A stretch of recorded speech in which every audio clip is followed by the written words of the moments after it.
देखिए, भ्रष्टाचार हुआ है, फर्जीवाड़ा हुआ है। छठे चरण प्रारंभिक शिक्षक भर्ती प्रक्रिया अनियमितता, धांधली, षड्यंत्रकारी नीतियों के बुनियाद पर आनन फानन में पूरा किया जा रहा है।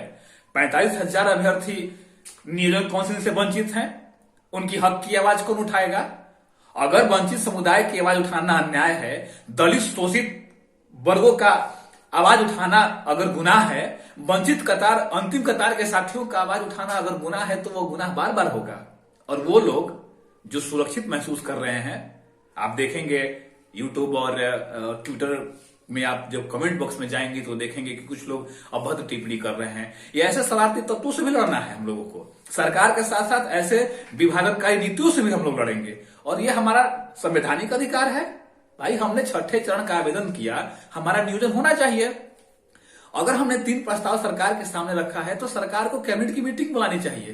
भाई, सुप्रीम कोर्ट का आदेश है कि किसी भी भर्ती प्रक्रिया में हिंदुस्तान के अंदर सरकार को ज्ञात होता है कि 50% से कम सीटें पर चयन हुआ है, 50% से अधिक सीटें खाली रह गई है, तो सरकार को समीक्षा करना चाहिए था।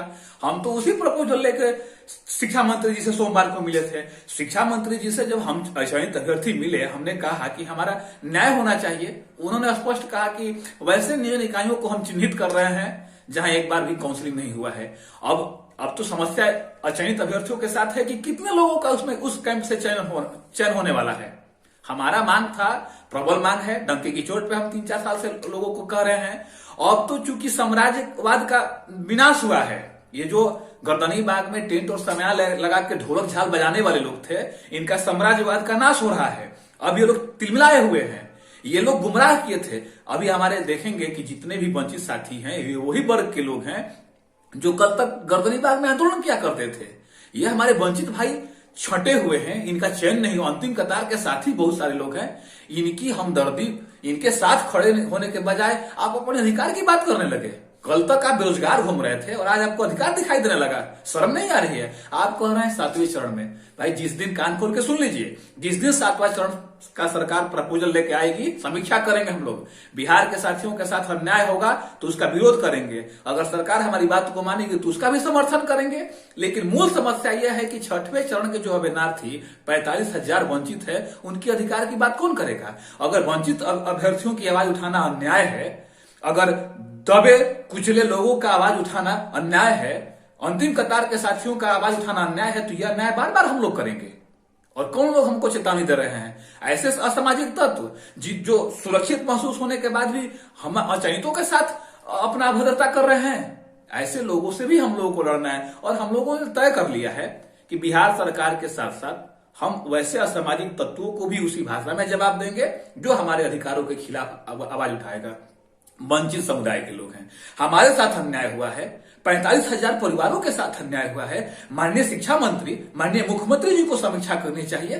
हम पटना के मीडिया से पूछना चाहते हैं। आज तो बड़ी दुर्भाग्य की बात है, एक वरिष्ठ पत्रकार, एक वरिष्ठ मीडिया शिक्षा मंत्री जैसे से जाके पूछते हैं कि कुछ सुरक्षित समुदाय आपको मिठाई खिलाना चाहते हैं, मिठाई आप छील के खाएंगे या पका के खाएंगे? अरे महाराज, आप मीडिया के एक प्रतिष्ठित व्यक्ति हैं, आपको नोटिफिकेशन को गौर करना चाहिए। 45,000 अभ्यर्थी रोजगार से वंचित है और आप मिठाई खिलाने की बात करते हैं। हम विपक्ष से ही पूछना चाहते हैं कि जो 45,000 टीईटी अभ्यर्थी छठे चरण के वंचित हैं, उनको न्याय कैसे मिलेगा? सोमवार को जब सरकार से हमारी वार्ता विफल हुई, शिक्षा मंत्री हमारी 3 सूत्री मांगों के ऊपर समीक्षा करने की बात बोले। हमने कहा कब तक समीक्षा करेंगे? उन्होंने कहा कि आप लेटर दीजिए, इस पर हम विचार कर रहे हैं। हमने कहा समाधान ढूंढिए। सरकार हमारी बात को नहीं मान रही है।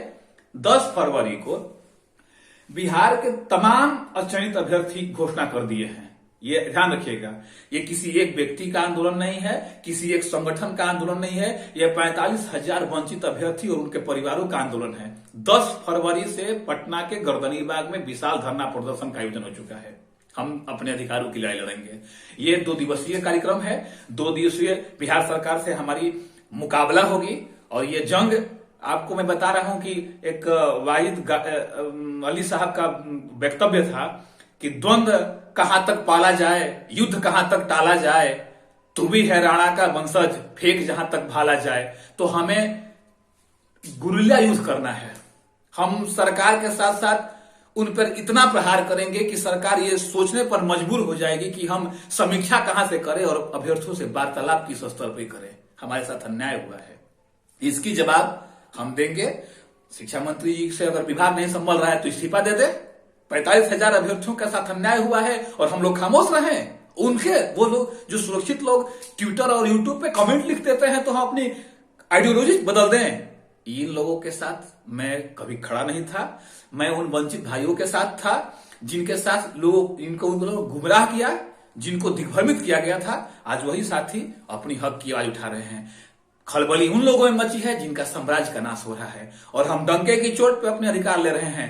महिलाओं की अनुपस्थिति पर संगत कोटि का पुरुषों को मौका देना ये तो न्याय संगत मांग है। ये तो सरकार पे मानहानि का मुकदमा होना चाहिए कि 2016 का 15 का यह नियम क्यों शिथिल रखा गया था। सुप्रीम कोर्ट तो आज से 8 साल पहले ये बात कह चुकी है कि भाई इसका आप लोग कोई भी राज्य इसमें समीक्षा करेगा।